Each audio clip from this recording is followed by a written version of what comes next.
بسم الله الرحمن الرحيم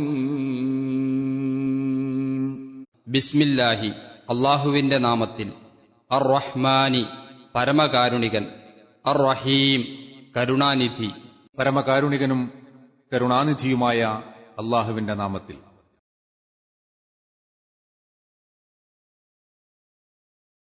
والتين والزيتون. വചനം 1. വത്തീൻ അത്തി തന്നെയാണ്, വസ്സൈത്തൂൻ ഒലീവു തന്നെയാണ്, അത്തി തന്നെയാണ്, ഒലീവും തന്നെയാണ് സത്യം.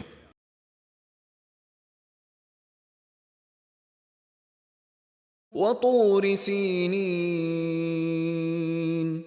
വചനം 2. വത്തൂരി സീനീൻ സീനീൻ പർവ്വതം തന്നെയാണ്, സീനാ പർവ്വതം തന്നെയാണ്, സീനാ പർവ്വതവും തന്നെയാണ് സത്യം.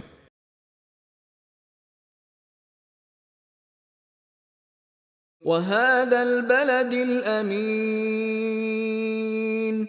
വചനം 3. വഹാദൽ ബലദി ഈ രാജ്യം തന്നെയാണ്, അൽ അമീൻ നിർഭയമായ വിശ്വസ്തമായ ഈ നിർഭയ രാജ്യവും തന്നെയാണ് സത്യം.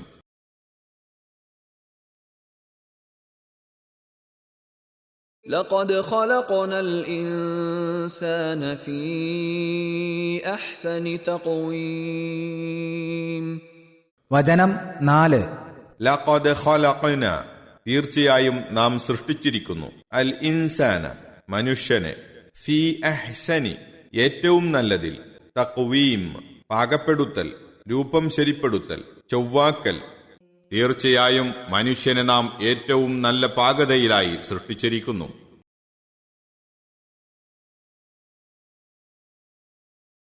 ثم رددناه أسفل سافلين. വചനം 5. തുമ്മ റദദിനാഹു പിന്നീട് നാം അവനെ മടക്കി ആക്കിത്തീർത്തു, അസ്ഫല ഏറ്റവും അധമൻ താണവനായി, സാഫിലീൻ അധമന്മാരിൽ താണവരിൽ. പിന്നീട് അവനെ നാം അധമന്മാരിൽ ഏറ്റവും അധമനാക്കി തീർത്തു.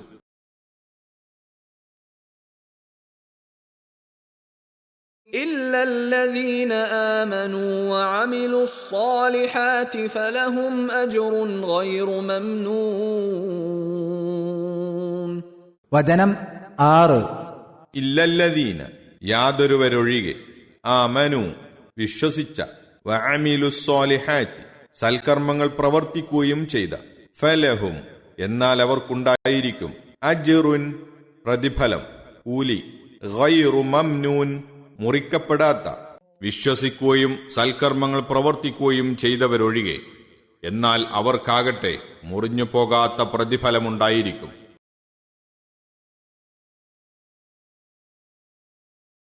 فما يكذبك بعد بالدين. വചനം 7. ഫമ എന്നിരിക്കെ എന്താണ്, അപ്പോൾ എന്താണ്, യുകദ്ദിബുക നിന്നെ വ്യാജമാക്കുന്നത്, ബഅദു പിന്നീട്, ശേഷം, ബിദ്ദീൻ പ്രതിഫല നടപടിയെപ്പറ്റി, മതത്തെക്കുറിച്ച്. നബിയെ എന്നിരിക്കെ പിന്നീട് പ്രതിഫല നടപടിയെക്കുറിച്ച് നിന്നെ വ്യാജമാക്കുന്നതെന്താണ്, അഥവാ എന്തൊരു ന്യായമാണതിനുള്ളത്?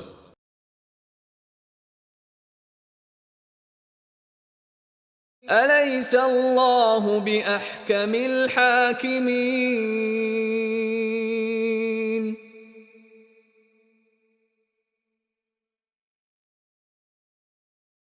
വചനം 8. അലൈസല്ലാഹു അല്ലാഹു അല്ലയോ, ബി അഹ്കമി ഏറ്റവും വലിയ വിധികർത്താവ്, ഏറ്റവും നല്ല വിധികർത്താവ്, അൽ ഹാക്കിമീൻ വിധികർത്താക്കളിൽ, അല്ലാഹു വിധികർത്താക്കളിൽ വെച്ച് ഏറ്റവും വലിയ വിധികർത്താവല്ലയോ?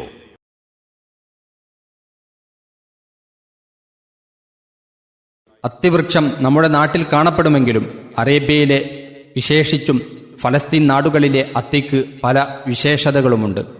പഴത്തിന്റെ വലുപ്പം, ആകൃതി, സ്വാദ്, പ്രയോജനം എന്നിവയിലെല്ലാം അത് വളരെ മെച്ചപ്പെട്ടതാകുന്നു. ആരോഗ്യദായകമായ ഒരു ഭക്ഷ്യവസ്തുവും ഔഷധവീര്യം നിറഞ്ഞതും മുഴുവൻ അംശങ്ങളും തിന്നാൻ കൊള്ളുന്നതുമാണത്. ഒലീവ് മരമാകട്ടെ അതിന്റെ കേന്ദ്രം തന്നെ ഫലസ്തീനും പരിസരങ്ങളുമാകുന്നു. ഒലീവിന്റെ കായ വളരെ പ്രധാനപ്പെട്ട ഒരു എണ്ണവിത്താണ്. അതുകൊണ്ട് പ്രത്യേകതരം കറിയും ഉണ്ടാക്കാറുണ്ട്. അതിൽ നിന്നെടുത്ത എണ്ണയാണ് സെയ്ത്തെണ്ണ എന്ന പേരിൽ അറിയപ്പെടുന്ന ഒലീവെണ്ണ. എണ്ണകളുടെ കൂട്ടത്തിൽ ഇതിനും പ്രാധാന്യം കൂടും.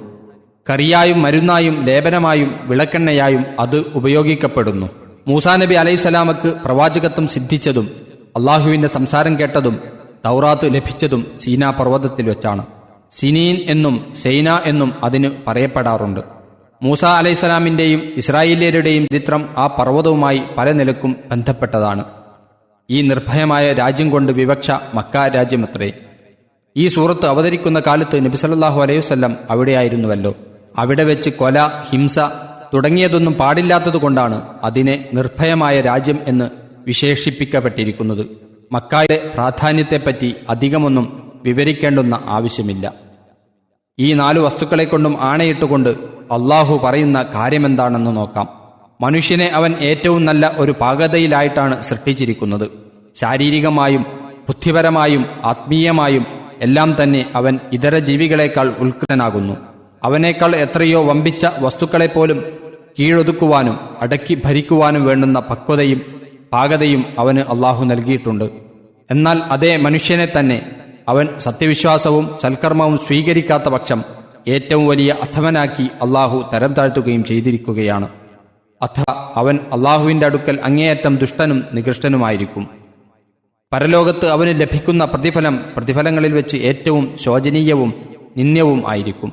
സത്യവിശ്വാസവും സൽക്കർമ്മവും സ്വീകരിച്ചവരാകട്ടെ സൃഷ്ടിയാവുള്ള അവരുടെ ഉത്കൃഷ്ടതയ്ക്ക് പുറമെ അള്ളാഹുവിന്റെ അടുക്കലും അവർ ഉത്കൃഷ്ടന്മാർ തന്നെ. അവർക്ക് ലഭിക്കുവാനിരിക്കുന്ന പ്രതിഫലമാകട്ടെ കാലാകാലം തേമാനമോ ഭംഗമോ കൂടാതെ ശാശ്വതവുമായിരിക്കും. തഖ്വീം എന്ന വാക്കിന് തഖീഫ്, തഅദീൽ, തസ്വീർ, തസ്വിയ എന്നിങ്ങനെയുള്ള അർത്ഥങ്ങളാണ് അറബി നിഘണ്ടുക്കളിലും ഖുർആൻ വ്യാഖ്യാന ഗ്രന്ഥങ്ങളിലും കൊടുത്തു കാണുന്നത്. പാകപ്പെടുത്തുക, സമപ്പെടുത്തുക, കിടയൊപ്പിക്കുക, അഭിവൃദ്ധിപ്പെടുത്തുക, സംസ്കരിക്കുക, രൂപം നൽകുക, ശരിപ്പെടുത്തുക എന്നിങ്ങനെ ആ പദങ്ങൾക്ക് മലയാളത്തിൽ വിവർത്തനവും നൽകാം. ഇതെല്ലാം കണക്കിലെടുത്തുകൊണ്ടാണ് നാം മുകളിൽ വായിച്ച അർത്ഥവും വ്യാഖ്യാനവും 4-ാം വചനത്തിന് നൽകിയിരിക്കുന്നതും. ഇമാം റാഗിബ് റഹിമഹുല്ല അദ്ദേഹത്തെ പ്രസിദ്ധ ഖുർആൻ നിഘണ്ടുവായ അൽ മുഫ്രദാത്തിൽ ഈ വചനം ഉദ്ധരിച്ചുകൊണ്ട് ഇങ്ങനെ പറഞ്ഞിരിക്കുന്നു: വദാലിക ഇശാറത്തൻ ഇലാമാ ഖുസ്സ ബിഹിൽ ഇൻസാനു മിനൽ അഖ്ലി വൽ ഫഹം വൻതിസാബിൽ ഖാമത്തിദ്ദാല്ല അലസ്തിഇലാഇഹി അലാ കുല്ലി മാ ഫീ ഹാദൽ ആലം. സാരം: ഈ ലോകത്ത് എല്ലാറ്റിനെയും അടക്കി ഭരിക്കുവാൻ പറ്റുമെന്ന് കാണിക്കുന്ന ബുദ്ധി, ഗ്രഹണശക്തി, നിവർന്ന ശരീരനില മുതലായി മനുഷ്യന് പ്രത്യേകം നൽകപ്പെട്ടിട്ടുള്ള കാര്യങ്ങളിലേക്കാണ് ഈ വചനം ചൂണ്ടിക്കാട്ടുന്നത്.